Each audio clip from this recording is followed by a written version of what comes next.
Hello everyone, students that's about to graduate from the respective level.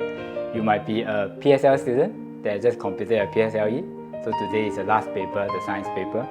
Or you could actually be an O-level student that graduated from school and you're waiting to take your O-level in the months to come. But honestly, as you start to move away from school, the question will always be this: is graduation the end point, or is just the beginning of another part of a journey?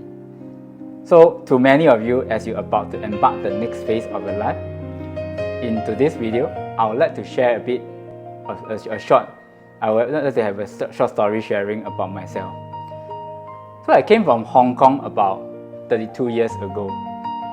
When I was in primary 1, I didn't know what examination was all about. So much like many of you, maybe you are like me, where when you were asked to sit in the exam hall, you start to raise your hand and ask, can I know how to do this question? What is this question about? And so on and so forth. So you definitely have, in some part of your life, been doing this.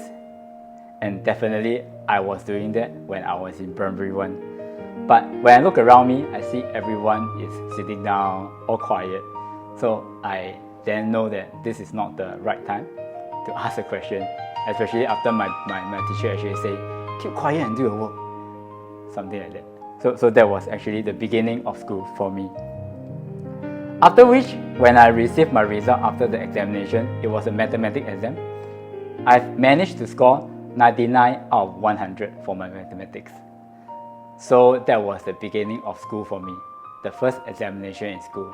So you might think that, of course, you should be naturally good in math, that's why you're a mathematics teacher now. But back then, don't forget that I was just a primary 1 student. Things was naturally okay for me. So, and I really have thought that, is this all about examination? Is this how easy things are? I'm sure that many of you might have experienced that before as well. So back in primary 1, when I had my first examination, it wasn't difficult. It was really quite manageable. But eventually, when I reached primary 5, after the streaming exam, in the past we have this thing called EM1, EM2, EM3. So in today's context, I think none of you would know that currently what you are saying is the standard level as well as the foundation level. So in the past, I was actually as much as I thought I would be a EM1 student, I'm actually a EM2 student. So I took higher Chinese, but the thing is that after I have been streamed into the best class in the entire school, I start to notice that, okay, I have the thoughts of having or being the best student in the class, like being in the first place and second place was never a problem. So I thought that examination was really easy. But when I go to primary 5, when I was being streamed into the best class, that was when I started to realize that things aren't so easy after all. Especially there was a great jump over the curriculum that I find that things are really much more difficult now.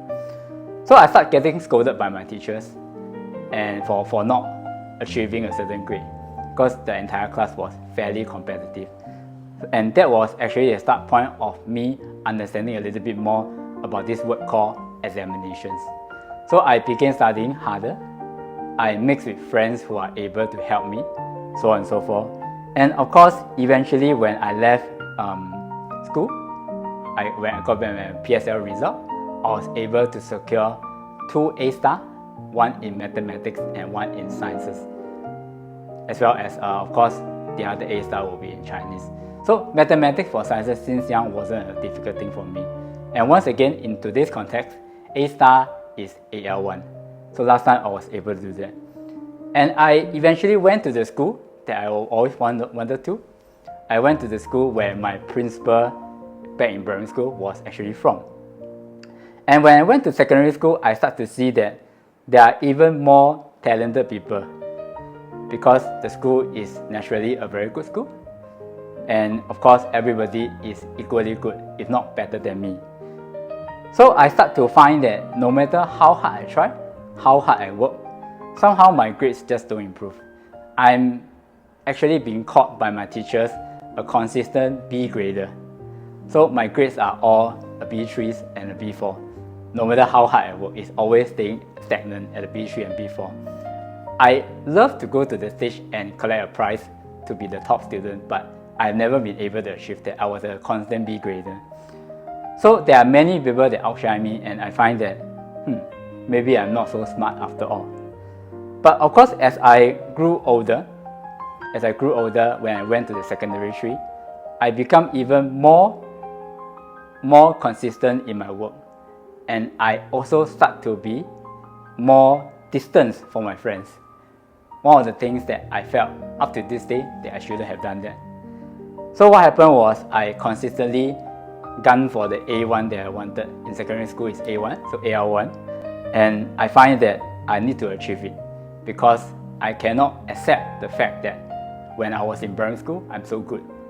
When I was in P1, I got 99 out of 100. How come right now I'm not doing 99 out of 100? So reality strikes me and I start to find that, okay, I need to work even harder. And of course, thankfully, after all these struggles, I was able to achieve the grades that I want. But however, the question of coming back to today's topic, is graduation the end or is it the beginning of another journey? So you can see that I went from PSLE, I went to secondary school. After secondary school, I went on to the junior college, and then I was able to move on to the university. But one of the things that I have thought all along was examination was easy. Just because of my prior experience that in primary 1, the examination was really easy. So I got complacent. And after I got complacent, in fact, there was a point in time where I stopped working hard. I thought that everything was easy, and that is where my grades actually fall. So I would say that complacency is always your best enemy, because this is one of the things that will stop you from getting the goal that you want. So at this point, I want to tell you how dangerous that is, and I want you to continue to work hard and achieve the goal. But when I say work hard and achieve a goal, I don't mean getting all the paper qualifications. 10-15 years down the road, no one will be asking you what is the PSLE T score that you have gotten.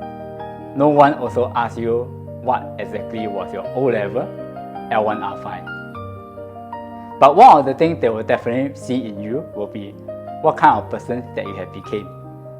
Are you able to help people? Are you able to contribute to your work environment? What kind of person are you? Are you a very selfish person? So the person that you became will soon become the qualification that people look at. So at this point, I would say that while you embark on to the next phase of your life, do not just chase after paper qualification. Do make sure you take care of yourself. Do make sure that you are moving forward and really achieving what you want. And of course, coming to my next point about graduation is this. Many of us run into the problem of just going forward but not knowing where we are going. Back in the days when I was choosing my secondary school, I recall that the choice was obvious because I just wanted to be in the same school as my principal who had went to the school. After which, when I was done with my O-level, I was choosing my next phase of life, which is junior college, which at that point, everybody says that junior college students are the top 20% of the cohort. So once again, back to my point of chasing paper qualification, I did not stop doing that. I continuously still go ahead. But however, as I'm doing more and more, I start to realize that I'm actually going nowhere. The question of what I exactly like to do or what I want to do is being blurred by my consistent chase for the next paper qualification. So as you move on to secondary school, or as you move away from secondary school, I will urge that you think about what you really want to achieve in life. Because going nowhere, going forward but going nowhere is also not the thing that you want to happen to you. Because at some point in time, I would say that has happened to me. Because I'm just chasing after paper qualification after paper qualification. Everybody says that getting an A-level cert is very good because that will lead you to the university. But in today's context, there's so many avenues to do that. You can be going to the polytechnic, get a diploma, and then you proceed on to university. given that there are so many opportunities out there, I don't think that going to the junior college is the only way you can do it. So look forward, think about the things that you really want to do in life. Do not just do it blindly, like just because your parents ask you to practice a past year paper, you didn't know which is a weak area, but you just keep doing it without knowing what exactly you are doing. But of course, one of the things that I learned about myself throughout the past number of years as a student and as a teacher, one of the things that can help me to propel forward is to stay consistent. If today you tell yourself that you will be studying for your next exam, the question is that going to take you off and then move you on in life? The question is, if you also do this particular thing, like you study for this particular exam, and you didn't manage to achieve it, does it also mean that that's the end and you stop working? There isn't a consistent formula for going forward, but if you do it consistently, I'm quite sure that you will be able to move forward, because you are constantly walking, but of course you have to walk with a direction.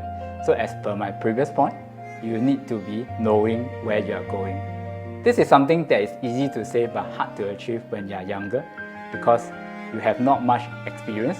Everything that you wanted to do came from your parents or came from your friends. Peer pressure. Everyone say that having an accountancy degree is good. Everyone say that being an engineer is an iron rice bowl, so on and so forth. But the question is, what is it that you actually want to do? I have many peers in the university who went to the course and end up dropping out because they find that the course was not suitable for them. But in actual fact, they are wonderful students. They got all A's for their A-levels. But however, when they go on to the university, they start to realize that this is actually not what they want. So they drop off of university and then they start to do their own, they become entrepreneur, they start their own business. So there are actually many things that you need to do, and I think staying consistent will actually help you to achieve your goal.